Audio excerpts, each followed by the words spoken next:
Round one, here we go. Once we're in the circuit training portion, this is what we get into. First body weight exercise, jog and punch the sky. Second one, push-up. So jog and punch the sky. You guys have seen this one in the past. You get those feet going, you get those hands up, you're reaching up towards the ceiling, trying to hit those knuckles up to the roof there. Like to keep those elbows in, not so much like this, but right up there, getting that rotation of those hands, almost like you're punching that sky, similar to jog and punch, just bring it up top there. So you can always pull those knees up even higher and move those arms even faster. From the side, jog and punch the sky, get it going.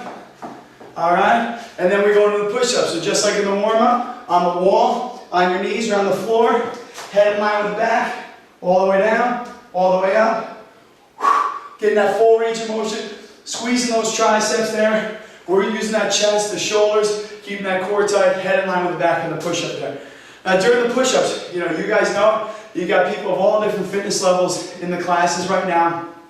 Depending on the class size, when you talk to them, you can have certain people going a little slower, a little faster, kind of change the intensity within that push-up there. All right, sometimes they go down a little slow, they explode up there. Sometimes I tell people who end up doing a lot of the same amount of push-ups. Even for someone who's strong, guy or girl, just say, hey, today, any type of push-up, we're doing on the knees today. That kind of changes it up. They might be used to getting 16 to 20 reps of that push-up. In their mind, they're already kind of fatigued, and once they get to 15, they kind of built that mental block. So this helps them push through that. To have them do it on the knees, they might get 25, 28 of those push-ups. And it just kind of changes up, add a little more variation to the workout. So that's round one. Round two, we go to sumo squats and right side plank.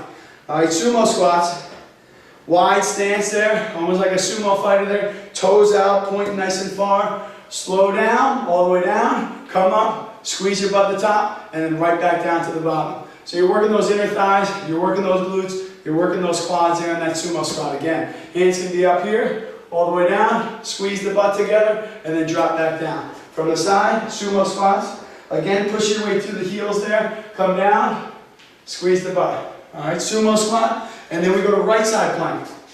A lot of time we're doing regular core planks, facing the ground here. Right side plank. I want you as straight as you are when you're standing up like this. Picture you're on the ground right here. So you go down on the ground there, go down that right forearm. Right elbow's right below that right hand. Straight line, head in line with the hip, in line with those heels. Left hand up towards the ceiling. Hold it out. A little easier. Drop that foot back, kind of help. All right, you want to make sure that hip has clearance off the ground. You're right in a line. You're not falling over. You might feel a little shaking trying to hold those stabilizer muscles right intact. But ultimately, just like a statue here for 30 seconds. A little more challenging. Lift that leg, hold it up. Again, same thing applies. You want to stay straight as an arrow right there. All right, so round two, sumo squats, right side plank. Then we go on everybody's favorite. We got the burpees, round three, and then left side plank. So burpees, again, from the side here, we're going to come down. The easiest way is to come down, kick those feet out, come right back up, stand up nice and tall. Okay, that's the most modified burpee.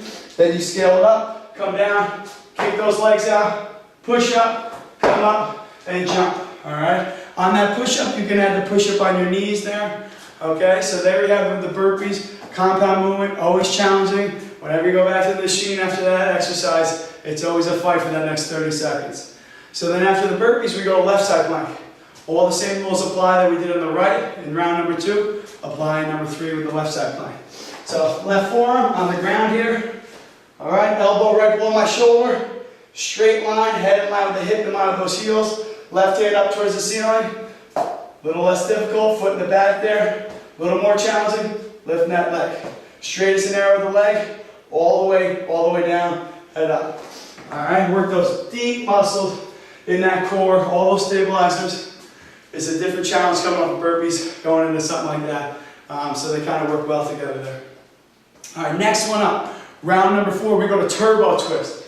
Turbo twist, like your regular mountain climbers, with a twist here. Okay, so regular mountain climbers, you come down, you're in the push-up position, head in line with the back, those knees come up straight. Turbo twist, they come up twist. So you're going to bring that right knee to that left elbow.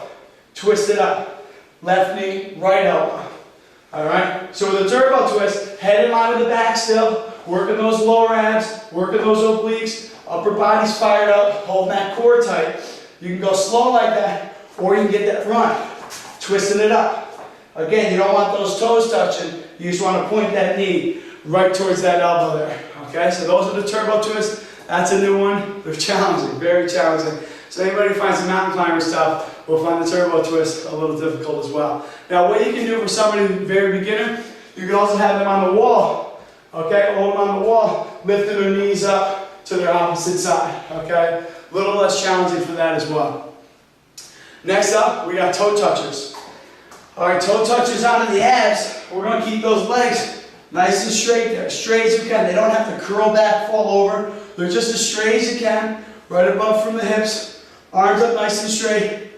Using that core, reaching up for those toes. Now you're not expected to necessarily touch those toes. You just want to use those ab muscles enough to engage that core. Keep them tight as you fall back down as well. All right, you get a little toe toucher there, working those abs all around with the turbo twist, and then the toe touchers. That's a killer ab round right there. Next up, go to legs. Go wall sits. All right, wall sits we've done in the past. You want to put your feet, your heels right below your knees there. Come down, quads 90 degrees or parallel to the ground. All right, feet about shoulder width, back flat. You put your hands at the side, a little more challenging. Get them moving with their hands. Get them a little jog and punch. Kind of take that pain off the legs and put it in the arms a little bit there. Okay, you get a little shoulder press. Whatever, keep them moving, but also keep those quads and butts a little tight there. All right, for those people who are really advanced in the wall sits, you can actually go to 1 foot wall sits. Okay, so you can lift up, throw the leg up, switch it up, change it up. All right, so this, like, you know how it goes. This workout's extremely scalable. So when you have that modification and you see people, you can actually absolutely have them do that. But you want to make sure they're doing it right, number one. They're not hurting themselves. And really this class is all about intensity the whole way through. So if you see somebody dog it and then just so they can do wall sits with one leg, you'd rather have them see it give 100% all the way through than 40% in one round and then 130 in the other. All right. So from wall sits we go to in-close push-ups.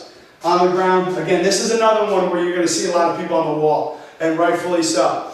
Use the wall on the in-close push-ups. Keep those arms nice and tight there. All right? Head in line with the back. Palms can be facing each other on the wall or not. Okay? Come down. Really focus on those triceps as you squeeze with that in-close push-up. So when I'm on the ground here, in-close push-ups, you're also going to see a lot of people on the knees here. Bring those hands as close as you can. If it's a little inside your shoulder, that's fine. They don't necessarily have to be touching like a triangle push-up you guys might be thinking about. You're on your knuckles, keep them nice and tight. Going to work the inner chest and really work those triceps. So head in line with the back, all the way down. Squeeze those triceps at the top. All right? So nice, another upper body exercise. Really focus on those arms. When you come off the in-close push-ups and you start punching, your arms feel like they weigh 1,000 pounds. So that's another grueling one right there. Last round number 6, we go to body squats and seal jacks. So body squats just like in that warm-up. Feet about shoulder width here. Head up towards the ceiling there. Stick your butt out, drag your way through your heels. Wiggle those toes all the way down, all the way up there. All right, body squats, seal jacks. You guys might remember from some of the old workouts. Open up that chest, arms stay parallel to the ground. Kick those legs out in a regular jumping jack position. So you can overlap those arms. Want to keep them straight. Open that chest up, almost like you're doing a back fly there, okay? So seal jacks. Kick those legs. Cross those arms over. Keep those arms nice and straight. All right, so there you have it. That's Focus Master number 8, the body weight exercises for the circuit training portion. Next up, we got the combinations.